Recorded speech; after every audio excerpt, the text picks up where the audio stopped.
For those of you that don't know me, I'm Mike Kotar. I'm a retired professor from the School of Education at Chico State. And I get to welcome you to the first NorCal ELC Summer Institute. And according to the agenda, I'm going to make some introductions. So the NorCal project was proposed by Chico Unified School District, the Schools of Education at CSU Chico and Humboldt State, and Abe School Change LLC. There's a whole lot of people working on the operational aspects of the project. So let me just introduce a couple of them to you, and you may be able to see some of them on your screen, but there's so many of us on, I don't think that's going to happen easily. So Mike Gobranson from CSU Chico is the professional learning and coaching coordinator for the project. And then there's a few people that have their names on the project. John Shepard is the Chico Unified representative and a regional coach. Kenny Richards from Humboldt State is a regional coach. And Sandra Azevedo from Butte County Office of Ed is our resource director.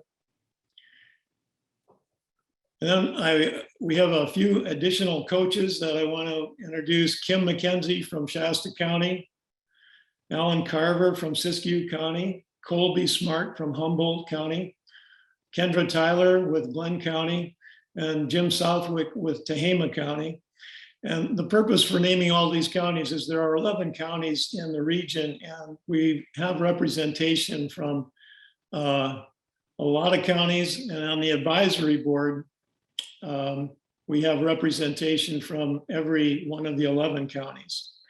The project staff are out of the College of Communication and Education Grants Office. So that would be Jolene Barnhill, who's the director, Rachel Byers and Blanca Estrada, who are project assistants.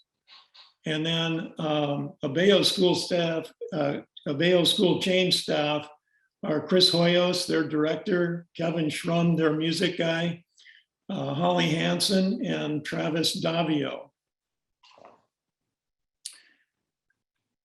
So I just want to take a couple of minutes. You can see on this slide, we had 15 teams, 105 participants in cohort 1. On the team level, about 120 total participants. And then we have cohort 2 selected, which looks like it's going to be about 28 teams and 166 more participants. So you can kind of add that up and you can see we're a little over 270 participants expected for the next year 2 of NorCal ELC.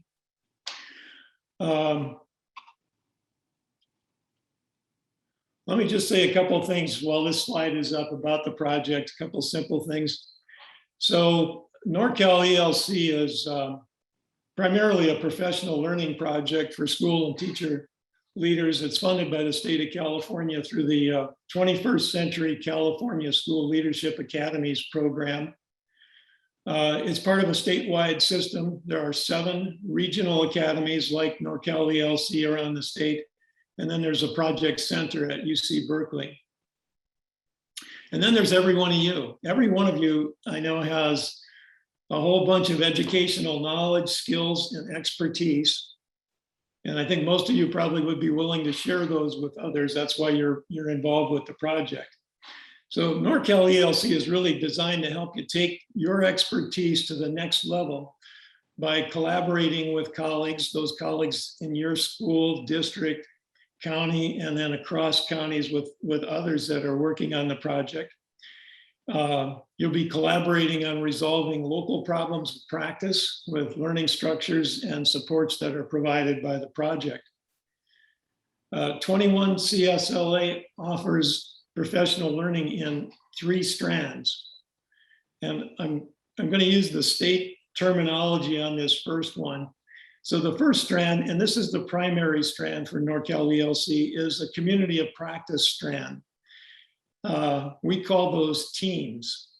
So if you see some evaluations where they're saying, did you participate in a community of practice and you're on a team, then say, yes, I did. There's a professional learning strand that's somewhat open to the public. In other words, you don't have to apply for it. And that's a strand that we're kind of building out. It'll be programs, sessions, and resources to meet team and regional needs. And then finally, there's a leadership coaching strand to build leadership skills. So the way we've designed this project is we've done a lot of integration across those strands. So sometimes it's a little bit tough to see where one strand ends and the next strand starts, but we think that's for the best, the way we've put this together. So in addition to helping educators address local problems of practice and develop greater expertise, NorCal ELC is interested in increasing networking among educators. What we're trying to do there is we're trying to break down silos by giving people a place to collaborate and share. So we're trying to break down those geographic silos in our huge rural area, 38,000 square miles. We're trying to increase collaboration among K-12, university, and county office folks. And we're trying also to break down some of those silos that get related to position, like university faculty talk to university faculty, superintendents talk to superintendents. We want to cross-pollinate some of that and have people talking to each other. And the idea behind that is once we work on that kind of a network, we're going to find that we benefit from each other's expertise, and we start seeing that the problems that are faced in one part of the region are probably similar to the problems that are faced in another part of the region, and we can learn from each other and help bring about education solutions that'll help all the students that we serve. So over the next 2 days, we've got a whole set of really good interactive learning opportunities designed for you. And I hope that you'll find something valuable in every session of the Institute. And I thank you for attending. I'm going to turn it over to Chris Hoyos now. Thank you, Dr. Kotar. So as Dr. Kotar shared, Abe School Change is the professional development service provider. We are located in Bellingham, Washington, though we're actually all situated all over the place. Holly Hansen is from Lakewood, Washington, which is south of Tacoma, north of Olympia. Kevin Schramm is living in West Hollywood, California, recent transplant from New York City. And Travis Davio, who is not here today because he's floating the river in South Bend, Oregon with his brother, lives in Tacoma, Washington, which is just south of Seattle. So we just want to share with you that, as Dr. Kotar said, the NorCal ELC is about all of us. So the work that Abe School Change does is we focus on developing the capacity of human beings and to highlight the knowledge, skills, dispositions that they already bring to the work. So we find that it's important to have a human-centered approach to our professional development. It's important that minds are developed, people are developed within a system to sustain change. It's important that people are supported in the hard work of transformation. And it's important that people are cared for within systems and organizations in order to continue to do the really hard work that they all do, that you all do. So we've got 5 principles that guide our work. The first principle is equity. We believe that equity should be the center to all learning organizations, that focusing on equitable outcomes and experiences for all humans in the system is important. We also believe in leadership, meaning that we don't look to one leader, but we look at developing the capacity of every person in the system to be a leader, regardless of role, because we know leadership is a critical leverage point for change. Inquiry. You'll do a lot of inquiry with our NorCal ELC. We do a lot of providing of resources, tools, creating collaborative spaces, protocols, structures for you to make meaning, create meaning. We don't give you a lot of answers, but we give you a lot of support, a lot of resources, and a lot of coaching. Collaboration is another principle for us. We believe strongly that the experts in the room, that the more diverse perspectives, the more differences of opinions, the more ideas that can come together to create something new and different is really important. We also believe impact. Without impact, we don't know if the work that we've done actually matters or makes a difference. And so when we talk about impact, we're not talking about just scores in tests. We're talking about evidence of true change. What are students saying? What's their experience? What are teachers saying? What's staff saying? What's the system saying about their learning experience? So we promise you that in every session that is facilitated by Abe, that you will experience these principles in action. So tech norms and support. Typically, when we were working with cohort 1, we had about 120 so people, but we have the potential now of having up to 300 people. So we think it's important that there are tech norms and support for everyone. Know that the session is being recorded today because we want to make sure that those who weren't able to attend can have access to the Institute. On occasion, we'll ask you to participate in the chat. We'll ask you to engage with just some quick responses or some thoughts. Again, video on is preferred, but we understand if connectivity is an issue or if you just need a video break. We ask that your microphones be muted unless otherwise asked, just so that people aren't talking over each other and there isn't a lot of background sound. And then we also will be using reactions. We'll ask you for a thumbs up, whether that be physical or you're the emoji. If you need some help, we'll ask you to raise the emoji hand. And then if you're really excited about what's going on and we ask how things are going, if it's a good experience, you'll get to use the party hat. Finally, the resource page is there for you for directions, links, and tech help. Kevin's going to toss that link into the chat box for you right now. What's really important about that resource page is that it will literally be your guide for getting through the 2-day Summer Institute. We'll use some slides, but we'll really depend on the resource page for people to be able to be independent. There's a tech help section. The tech help section will help you with any Zoom related issues. So if you're having if you get bumped out of the meeting or the Institute and you need help back in, there'll be some tech help there that'll tell you how to do that. Know that Kevin, Holly, and myself will be managing Zoom and managing the structure of the Institute, making sure that people are able to flow in and out. So if there's anything you need, just make sure you let either Holly, myself, or Kevin know. And then, of course, collaborative norms. Again, we're on Zoom, so collaboration, we all know, feels and sounds different. So we're going to ask that you operate with grace because we know that it's challenging when connections drop. We know it's challenging when your dog's barking. We know it's challenging when you've got to attend to your child who's hungry for lunch.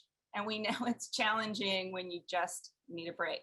So we will operate with grace. We ask that you be fully present as best you can. We recognize that in many cases you're at home and you might have to multitask here and there, but being present is going to be critical because there will be a lot of collaborative exercises and ways to engage. Again, this is about learning. We pride ourselves in being a learning organization, as does NorCal ELC, and so we push ourselves as learners. We push ourselves individually and we push ourselves collectively. We also do that through an inquiry stance versus a know-it-all or an expertise stance. So really engaging in conversation and probing each other's thinking and clarifying each other's thinking around the learning is really helpful. And then, of course, communicating clearly and concisely. Since we don't have the luxury of being in person together, sometimes things can get lost without being physically present with people as it relates to affect and physical motions. This is what you can expect today. Know that the times are approximate. Some of the times might have to flex a little bit based on what's going on, but that'll be the structure primarily for the day. And again, we ask you to take care of yourselves, taking breaks whenever you need them, turning your camera off, putting on mute, and walking away if you need to. You'll have lunch from 11:50 to 1 o'clock, so you can expect that today as well as tomorrow. All right. Kevin's going to walk you through the resource page so that you have a better understanding of how that works. Let me pull that up for you.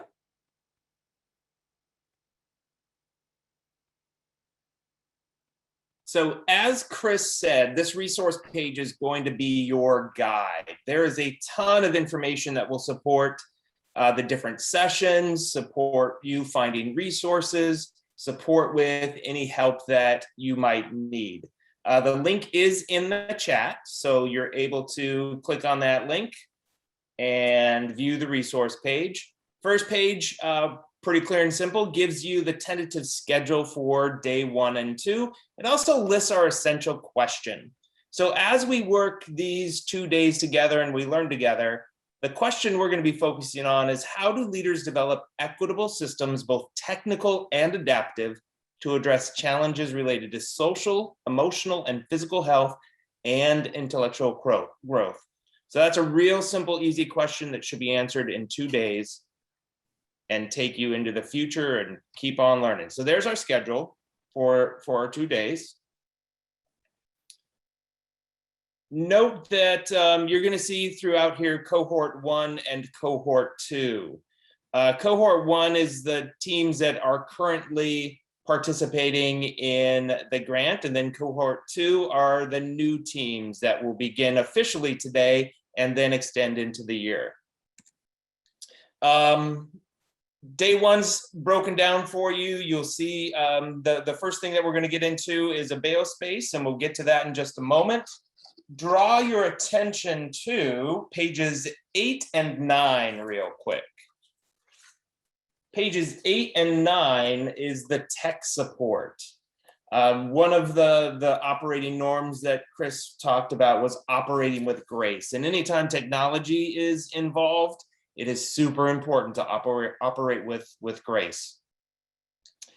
So there are a couple of things there with breakout rooms. If you're having difficulties, some screenshots that should help you out. Know that you can always message Chris, Holly, or I to lend a helping hand as well. If it's joining a breakout room, if it's leaving a breakout room, if it's figuring out how to switch breakout rooms, you need help, there's places to find based on that tech support there on pages 8, 9, and 10. I'm going to give you a moment to just cruise through the resource page. See what you see. What do you notice there as you're looking through the resource page? Again, there's a lot of links. There's a lot of directions. There's different colored boxes that will be very helpful for us to say, hey, go to the green box on page, whatever. So take a moment on your own, explore the resource page, see everything that is there for you.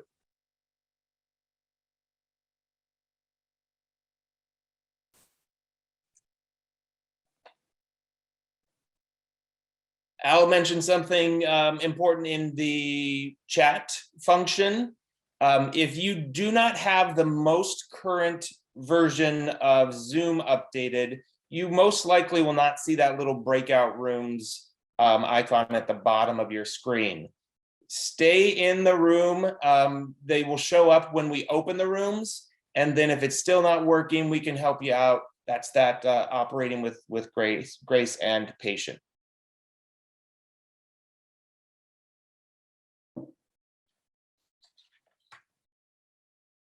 All right, this resource page, we're going to use it both days to help navigate the learning, links, colors, schedules. Oh my, everything is there to help us out. This is going to be an incredibly awesome 2 days. We're excited for it. We know that you're excited for it. So let's start this off.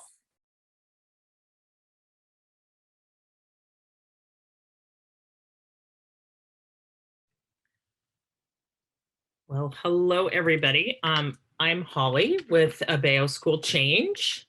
And so we are just going to jump into things and have you start connecting with some people and learning from each other. Like Dr. Kotar said, this is really about a community of practice. and developing those relationships across the entire network. And it's exciting to be able to learn from each other in new and different ways across all these counties, and when you're hours away and you still get to learn from each other. So the benefits of Zoom, right? So this next hour, what we're going to do is give you some choice in your learning. And so what we'd like you to do is, if you could go to page 2 on the resource page. Everybody could go there. And we are going to give everyone 2 options. One is we're going to have some options for facilitated sessions. And these sessions, you can see right there, there's a list of them. These are more workshop-y kinds of sessions where they're facilitated by some of your colleagues or people that are involved in the project. And they'll be interactive. So if you're feeling like you're being really pulled to one of those and going, oh, I want to hear about these SEL practices or any of the other items on there, you're going to choose to go there for the next hour. The other option is something that is similar to open space. If anyone's ever done open space, kind of ed camp-ish, is that if you scroll down a little further, you will see there's a whole bunch of, there's 10 options that'll be in breakout rooms. And really what this is just topics that you want to talk about. There's no expert in the room.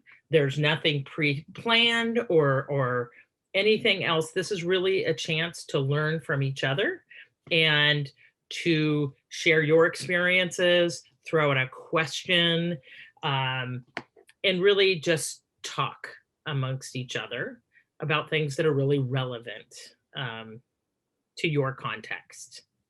So you'll see the first one on there is teacher leadership. If I'm really interested in teacher leadership, I'm going to go to that room, and we're just trusting that you're all leaders, and one of you will start the conversation off.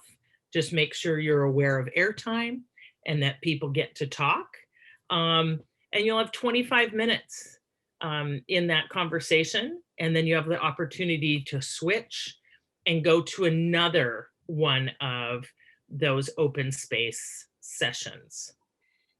You do not have that, you can't switch and then go to a facilitated session though, okay?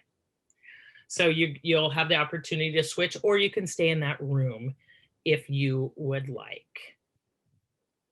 So I'm gonna give you a moment to read through those and think about what you want to engage with and your headspace for the next hour. So we're just going to be quiet for a minute or so and let you look at those options.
Okay.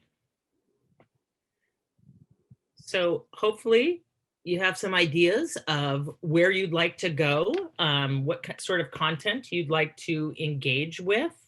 I want to ahead of time thank the folks that volunteered to facilitate the facilitated sessions. We asked them to do a little heavy lifting. So I want to thank them ahead of time, and then thank all of you for engaging and kind of self-facilitating in the open space sessions. So I'm going to go over it real quick. As Marie said, you either choose one facilitated session, or you can be in the open space area, and you will have a chance to choose one topic to start out with. And at 25 minutes-ish, switch and go to a different topic. Okay? Or you can stay with the same topic. So Holly, do you think we should alert everybody at the 25 minutes? Or yes. Do you want to just let them? Okay. Yep. Sounds So good. we'll give you a little one of those mornings that come up. Morning. You have, we'll give you with about 5 minutes left. But know that you can stay in there as well. If you want to keep going with the conversation, that's great. But we wanted to give you an opportunity to move and jump over to another conversation. Okay. I also have one more note to mention as it relates to the facilitated sessions. If you choose to go to Noelle's session on leadership coaching, you'll need to exit our Zoom and enter her Zoom account, which is listed on the resource page. So know that you'll leave ours, you'll join hers, and then you'll come back to us after facilitated session. Okay. So okay, so somebody asked, what if you want to go to both? This is, you know what? This is that bummer in the summer kind of thing. No, you have to make that decision. Either go to the facilitated one or the open space. But you can't do both, because those facilitated sessions are really planned for 1 full hour. I know sometimes it's hard to choose, but I would also say, know that these are topics that you're going to see reoccurring throughout the work on this grant and your work together. So it's not one and done, right? You'll have other opportunities to engage in these conversations or learn from different folks. Okay. Any other questions? There were a couple of questions about, if I can't get into a breakout room, what do I do?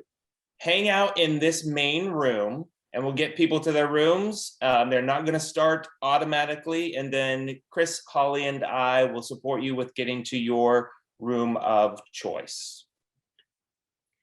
The other question, is leadership coaching the same as number 8 coaching? We left these topics a little open. This is really you guys, whoever's in the room, take the conversation where you want it to go. Okay. So we're not going to say it's about this or about this. These are to spark the conversation. And if you, like you said, if you've been in open space, the conversations go where they go, depending on who's in the room. Okay. Just be mindful of airtime, that if you're kind of taking the reins, that jumping in, facilitating, make sure other people's voices are heard, that might not be jumping in as much.